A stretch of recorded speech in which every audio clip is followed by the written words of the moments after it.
Olá, vamos dar continuidade aqui à apresentação, né, desse mapa mental. Como eu estava falando, eu disse para vocês no vídeo passado que a gente tem quatro temas de objeto de estudo na fisiologia, né, nesse livro. Primeiro seria estrutura e função, depois a energia, fluxo de informação e por fim a homeostasia. Bom, a homeostasia, se a gente for perguntar a qualquer pessoa que estuda ensino médio, ensino fundamental, normalmente ela vai te dizer o quê? Que a homeostasia é o estado de equilíbrio do corpo. A gente sempre aprendeu dessa forma. Porém, quando a gente vai estudar fisiologia, e mais particularmente a nível orgânico, humano, a gente vê que nada tem equilíbrio no corpo, né? O equilíbrio nada mais é do que quando você tem uma coisa igual a outra. Então, seja a nível de quantidade ou a nível de medida, enfim, se uma coisa é igual a outra, está em equilíbrio. Mas no corpo humano isso não funciona, isso não existe quase que em nenhum momento, tá? Na verdade, o que a gente tem, na verdade, com o conceito de homeostasia, é a manutenção de uma condição similar do meio interno do nosso corpo. O meio interno, só para vocês terem um nome, para a gente começar a dar um nome às coisas, quando eu falo sempre de meio interno, é o líquido extracelular. Então vamos lá. A gente tem a célula, que tem um líquido dentro dela que é chamado de líquido intracelular, certo? Fora da célula, obviamente, a gente tem o líquido extracelular, que é o líquido que está fora da célula. E depois do líquido extracelular, a gente tem o ambiente externo. Então, a ideia é a gente manter o líquido extracelular, esse líquido que está fora da célula, com uma condição homeostática, uma condição similar, ou seja, não fugir muito do padrão. O seu corpo ele tem uma condição que se repete aí ao longo do dia a dia e a homeostasia visa justamente manter esses níveis. Eu vou dar exemplo que eu acho que vai ficar muito mais fácil. Por exemplo, a gente tem níveis de pressão arterial. Os níveis de pressão arterial, eles não podem, eles vão alterar ao longo do dia, vão, né, mediante alguma situação de estresse, quando você come alguma coisa, tudo isso interfere. Mas a ideia é o quê? Que seus níveis pressóricos, embora ele sofra essas constantes oscilações ao longo do dia, sofram oscilações, mas dentro de uma faixa similar, de uma faixa padrão. Então, homeostasia seria manter a sua pressão, os seus níveis pressóricos, em um nível ótimo, em um nível aceitável para o seu corpo. Um outro exemplo também é a frequência cardíaca. Você vê que ao longo do dia, seu coração não vai bater exatamente da mesma forma ao longo de todo o dia. Vai ter momentos que você vai se assustar, vai ter momentos que você vai estar mais calmo, você vai querer até descansar. Então, a mesma coisa com o nível de pressão, você tem com a sua frequência cardíaca. Ao longo do dia você tem sobe e desce, né? Que altera a sua frequência cardíaca, altera, mas deixa sempre ali numa faixa de valores aceitável para você. Então, a homeostasia é sempre você manter essa condição similar, ok? A homeostasia, então, ela é muito importante para você, como eu falei, manter essas condições próprias suas, né? Quando você tem alguma alteração nas suas condições similares, ou seja, se a sua pressão é 12/8 e sua pressão começa a subir muito e não volta mais, aí você já está entrando no que a gente chama de condição patológica, né? Isso é o princípio da doença, é quando a homeostasia é alterada. Então, eu dei o exemplo dos níveis pressóricos, mas você tem da frequência cardíaca também, né? Você tem da frequência respiratória, você tem do débito urinário. Tudo isso já tem valores que são comuns ao seu corpo. Quando foge muito disso, a gente tem o início de distúrbios, de anormalidades que podem dar início, né, que podem influenciar diretamente no que a gente chama de instauração da doença, né, a condição patológica em si. Normalmente, a doença ela pode ter duas causas. Normalmente não, ela só vai ter duas causas. Uma fonte externa, ou seja, você pode comer um alimento estragado, você pode ser envenenado, você pode inalar um gás tóxico, ou seja, qualquer coisa que vem do ambiente externo. Ou eu posso ter uma coisa posso ter uma doença provinda de do meio interno. Ou seja, alguma deficiência no meio interno causa a sua doença. Então, por exemplo, se os seus cardiomiócitos começam a morrer, ou então se os seus hepatócitos não conseguem fazer o processo de metabolização de gordura. Ou seja, se você tiver alguma insuficiência de alguma estrutura interna sua, você vai ter a instalação de uma condição patológica, você vai ter alguma doença, tá? Só dando um spoiler, que à medida que a gente vai estudando a fisiologia, a gente vai percebendo que, na verdade, é muito mais fácil você permanecer no estado fisiológico do que entrar em condição patológica. O que eu quero dizer é que é muito mais fácil você permanecer saudável e bem do que você ficar doente. Em outras palavras, realmente isso é verdade. Tá? E a gente vai ver por que isso. Porém, quando a gente começa a instalar essa condição patológica, ou seja, quando a homeostasia começa a ser alterada, o seu corpo ele começa a instalar mecanismos compensatórios. Ou seja, se a sua pressão... Eu estou sempre trabalhando com a ideia da pressão. Para ficar mais fácil, eu acho que com exemplos fica melhor. Se a sua pressão está aumentando muito, o seu corpo ele tem que dar um jeito de reduzir essa pressão. Então, um exemplo que o seu corpo pode fazer, um mecanismo que o seu corpo tem, é fazer com que você urine. O simples fato de você urinar já é uma forma de você aliviar a pressão. Eu mesmo costumo dizer que a gente sempre urina a pressão. Porque quando você urina, a pressão ela é abaixada, ela é reduzida. Então, é um mecanismo compensatório? O seu corpo aumentou o nível pressórico, mas ele precisa reduzir para manter o quê? A condição similar, manter a homeostasia.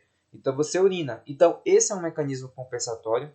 Acho que pelo exemplo já fica bem claro. Se você tem um distúrbio, você tem uma normalidade, o seu corpo ele vai tentar de alguma forma voltar ao estado fisiológico. Ele vai tentar o estado normal, voltar ao estado normal, tá? Só uma observação que eu botei aqui, ó. A fisiopatologia é justamente o estudo das funções corporais durante um estado de doença, tá? Então, eu até copi até a letra aqui, né? Fisiopatologia. É isso, é você estudar as funções corporais quando a doença está se instaurando, tá?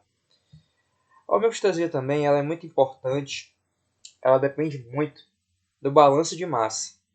Ou seja, o balanço de massa obedece à lei de massa. Eu vou ler aqui para vocês, né? Para a gente poder conversar um pouco sobre isso. A lei de massa nada mais, nada menos diz o seguinte: a quantidade que entra no organismo, isso aqui fui eu que botei, tá? Só para resumir. A quantidade que entra no seu organismo é igual à quantidade que sai. A quantidade de uma substância no corpo também é chamada de carga. Ou seja, se você se alimenta pela manhã, você tem que, em algum momento, excretar isso, né? Se você colocou no seu corpo uma coisa que tinha antes, então você tem que dar um jeito de eliminar essa coisa. Em outras palavras, se você coloca uma substância para dentro, você precisa dar um jeito de tirar isso do seu corpo, porque o seu corpo ele tem um padrão, ele tem substâncias próprias dele. Então, o seu corpo ele vai fazer o seguinte: olha, colocamos uma coisa estranha para dentro, ok, mas a gente vai ter que excretar isso ou a gente vai ter que metabolizar. São as duas vias que o seu corpo tem para poder tirar aquele corpo estranho, tirar aquela substância. Eu vou dar um exemplo, por exemplo, foi bom, né? Eu vou dar um exemplo do álcool. Quando você ingere quantidades de álcool, né, certas quantidades de álcool, você está colocando uma substância que não é comum do seu corpo, certo? Beleza. Observe que quando você ingere o álcool, você começa a urinar bastante. Isso é comum, né, da fisiologia do etanol. Você começa a excretar. Por quê? Porque o seu corpo está tentando tirar aquele etanol, tirar produtos gerados até pelo próprio etanol. Uma outra forma também é a metabolização do etanol. Eu não sei se vocês sabem, mas o etanol em si ele não é tóxico. O que é tóxico, na verdade, vão ser os produtos gerados pelo etanol. Então, o etanol vai ser metabolizado e ele vai ser excretado. Por quê? Porque você colocou uma substância que não estava no seu corpo antes. E aí o seu corpo vai ter que dar um jeito de tirar aquilo. A excreção é a principal e a mais fácil via que o seu corpo tem para poder manter esse balanço de massa. A metabolização ela já não é tão interessante assim. É uma via? É, mas não é muito interessante porque, vamos supor, você colocou etanol para dentro e aí o seu corpo vai transformar o etanol em alguma outra coisa. Realmente, por um lado, você eliminou o etanol, porque o etanol não vai estar mais lá, vai ser outra substância. Mas é justamente isso, você já vai entrar no segundo problema. Você transformou o etanol em uma outra substância e essa outra substância não estava no seu corpo antes, entende? Então você só trocou 6 por meia dúzia, né, em outras palavras. Mas são duas vias aí importantes para poder o nosso corpo manter o balanço de massa. Uma observação aqui que eu botei, duas na verdade, é a seguinte. Qualquer substância estranha no seu corpo ele vai ser chamada de xenobiótico. Então, desde medicamentos, desde drogas qualquer, se é uma substância que o seu corpo não produz, se é uma substância que não está no seu corpo, a gente vai chamar isso de xenobiótico. E uma outra observação é que qualquer produto gerado em uma via metabólica, ela vai ser chamada de metabólito. Então, o etanol, beleza, eu ingeri, vai sofrer metabolização, o produto dessa metabolização eu vou chamar de metabólito. Eu não sei o que é, mas eu sei que é o metabólito, entende? Então são conceitos importantes que o Silverton traz aí pra gente. E um outro conceito também muito importante é o de depuração ou clearance. Eu vou ler aqui para vocês. O clearance ou a depuração nada mais é do que a taxa em que a substância desaparece do sangue. O rim e o fígado são os dois órgãos primários que depuram solutos do corpo. Outros mecanismos como suor, saliva, leite materno e pelos também contêm substâncias que foram depuradas do corpo. É o que eu falei para vocês.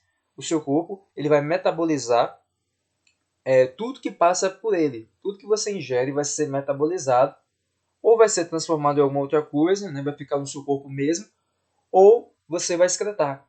Então, por que que, por exemplo,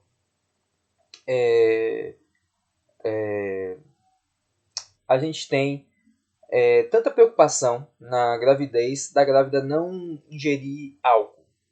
Né? Já se perguntando por que isso. Como eu botei para vocês na observação, leite materno. Leite materno também contém substâncias que foram depuradas pelo corpo. Então vamos por um exemplo. Se você tem uma grávida que foi para uma festa e ingeriu grandes quantidades de álcool, o álcool não está no seu corpo. Novamente, reforçando, o álcool não está no seu corpo. Não é produzido pelo seu corpo o etanol que você bebe. Então esse álcool ele vai ter que ser metabolizado, ele vai ter que sair de alguma forma. E aí o que acontece? Essa grávida ela vai para a festa na noite, beleza. Enquanto ela está dormindo, o corpo está sofrendo o processo, o álcool está sofrendo o processo de metabolização. E uma parte vai ser excretada pela urina, outra parte pelo suor, outra parte até pela saliva dela, né? E uma outra parte do álcool pelo leite materno. Ou seja, o que você está querendo me dizer, mano? Que o bebê que vai succionar, né, o peito daquela mãe, daquela grávida que foi e bebeu grandes quantidades de álcool, vai estar bebendo álcool? Exatamente. Quantidades de álcool vão estar ali sendo eliminadas através do leite materno, através da saliva também. É por isso que, por exemplo, você pode fazer um teste de drogas simplesmente pegando o fio de cabelo de uma pessoa. Porque você vai ter resquícios do xenobiótico ali no cabelo.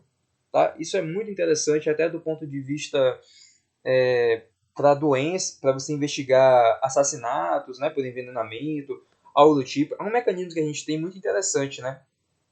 E eu vou explorar bastante isso com vocês ao longo do módulo. Eu só estou dando realmente uma apresentação mesmo, tá? Já até me passei um pouco do tempo. Então é isso, né? E por fim, a homeostasia ela obedece sistemas de controle. O sistema de controle é o seguinte: a gente tem normalmente um sinal de entrada, certo? Esse sinal de entrada ele vai chegar até o centro integrador e tem um sinal de saída. Então eu vou dar um exemplo de novo aqui para ficar fácil. Se você sofre, se eu dou um beliscão em você, você vai sentir dor. Por que você sente dor? Porque eu estou fornecendo um estímulo aqui no seu braço. Estou fornecendo um estímulo no seu braço. Esse estímulo ele é suficiente para gerar um sinal. Esse sinal é o que a gente chama de sinal de entrada, é o primeiro sinal. Esse sinal de entrada ele vai ser enviado até um centro integrador, por exemplo, o seu hipotálamo, um exemplo. O hipotálamo processa, ele carrega essa informação e converte em um sinal de saída. Ou seja, é um segundo sinal que vai sair pelo hipotálamo, pelo centro integrador, e vai ser enviado para o mesmo local onde eu dei o estímulo. E aí eu sinto a dor. Entende? Então, o seu corpo ele tem um sistema de controle que é muito importante para a homeostasia. Eu dei o exemplo aqui da dor, mas a gente tem, por exemplo, alterações dos níveis de pressão arterial, como eu falei. Se a sua artéria ela tem um certo nível adequado de pressão e essa pressão ela muda, isso já é suficiente para gerar um sinal de entrada. Esse sinal de entrada vai ser processado pelo hipotálamo, por exemplo. De novo, eu estou usando o hipotálamo aqui, porque vai ser muito comum ele. E aí o hipotálamo pensa, poxa, a pressão foi alterada, né? Então eu preciso dar um jeito de enviar um sinal para lá, de enviar um sinal para aquela artéria de que a pressão dela está alta, eu preciso dar um jeito de reduzir. Então isso é sinal de saída, entende? Eu espero que tenha ficado claro para vocês. Então é isso, nosso corpo ele tem sistemas de controle que vão funcionar dessa forma, realmente. É um sinal de entrada, chega até um centro integrador que carrega, processa a informação e envia um novo sinal de saída para você poder ter uma resposta, tá? Essa resposta ela pode ser local, por exemplo, o hipotálamo pode mandar uma mensagem só para aquela artéria, ela, por exemplo, vasodilatar e dessa forma reduzir a pressão. Ou eu posso ter um sistema, uma resposta mais a nível de reflexo, ou seja, é uma coisa mais a nível corporal, orgânica, não é uma coisa tão local, é uma coisa mais global. Então a resposta ela não vai se dar só na artéria. Eu posso ter, por exemplo, que o hipotálamo mande uma resposta para o rim, né? E como eu falei no exemplo anterior, né? Você ter que urinar mais. É uma forma, por exemplo, do seu corpo controlar a homeostasia. Eu posso ter uma resposta a nível local? Posso. Mas eu posso também ter uma ação a nível sistêmico. Né? Outros órgãos participando dessa resposta. Essa resposta, ela sempre obedece alças de retroalimentação. As alças de retroalimentação, primeiro, elas apresentam uma sensibilidade, ou seja, cada pessoa tem a sua sensibilidade.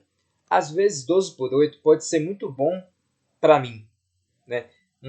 A minha pressão 12/8 pode estar ótima, mas para minha mãe, por exemplo, isso é até um fato prático aqui de casa, para minha mãe, às vezes 10/6 é uma pressão ótima, é uma pressão que para ela está perfeito, mas para mim 10/6 eu já começo a me sentir mal. Por que isso acontece?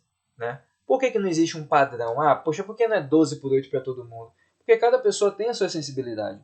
Cada pessoa tem o seu nível de homeostasia. Cada pessoa tem a sua frequência cardíaca, cada pessoa tem a sua frequência respiratória, cada pessoa tem a sua pressão arterial.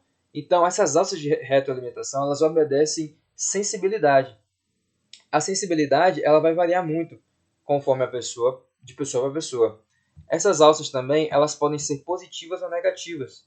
Ou seja, eu posso ter uma resposta que vai mudar, vai ser negativada, desculpa, vai ser inibida a partir do momento que eu já cheguei lá, ou eu posso ter uma resposta que vai ser amplificada. Por exemplo, eu posso ter esse exemplo da pressão arterial, a pressão aumentou, o hipotálamo manda uma resposta para a minha artéria, e aí a pressão começa a diminuir, e reduz, e reduz. Aí quando ela chegar nos 12/8, ela vai parar.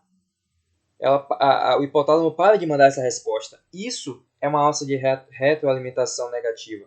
Diferente da positiva, que, por exemplo, o hipotálamo conseguiu reduzir a minha pressão 12/8, mas em vez de ele parar com essa resposta, ele continua mandando resposta, continua mandando. Vasodilate, vasodilate. O que vai acontecer? A sua pressão vai caindo mais do que o deveria. Isso é uma retroalimentação positiva. É quando a resposta ela não vai parar. Embora tenha chegado no seu objetivo, a resposta ela não vai parar. Tá? Só vai parar realmente se vier algum estímulo externo, né, digamos assim. algumas informações aqui que eu botei. Primeiro, a gente tem o controle antecipatório, que é o mecanismo que o nosso corpo tem para prever como a mudança vai acontecer. Um exemplo clássico disso é quando você começa a salivar, quando sua mãe está fazendo algum almoço, por exemplo, você começa a salivar, você começa a até abrir o apetite. Por quê? O seu corpo ele entende que você vai botar um alimento para dentro. Então já começa a produção de salivas para ajudar na digestão, já começa aumento da secreção de suco gástrico, os movimentos peristálticos começam a se intensificar. Então isso é controle antecipatório na sua vida, tá? E uma observação muito importante é que os seres humanos eles desenvolvem ao longo da vida determinados ciclos biológicos que fornecem um valor padrão aceitável para determinada situação fisiológica. O ritmo biológico diário é chamado de ritmo circadiano. Como eu falei, né? Cada pessoa tem o seu nível de pressão arterial, cada pessoa tem a sua frequência cardíaca, a sua frequência respiratória, seu débito urinário. Isso, né, o conjunto dessas informações que são comuns a você, você vai chamar de ciclo ou ritmo circadiano, certo? Cadê? Então, de homeostase era isso. E por fim, eu tenho aqui uma coisa bem interessante que o Silverton traz, é como a gente tem tanta informação a respeito da fisiologia em si, né? Como a gente sabe tanto sobre a fisiologia hoje.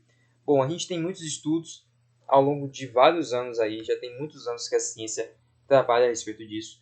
A gente tem vários tipos de estudos, destaquei aqui alguns para vocês, por exemplo, você tem estudos longitudinais, transversais, retrospectivos. Os estudos longitudinais, por exemplo, o Silverton até traz um exemplo de um estudo que foi feito com várias gerações, né? Então, desde os avós, até os pais, até os netos desses avós sofreram com esses estudos, foram objeto de estudo dessas pesquisas. Por que isso, né? Por que toda essa preocupação?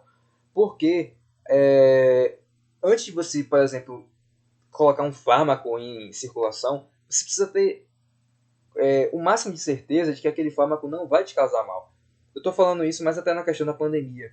Muitos são os fármacos que as pessoas sugerem, por exemplo, para servir como um possível tratamento para a Covid-19.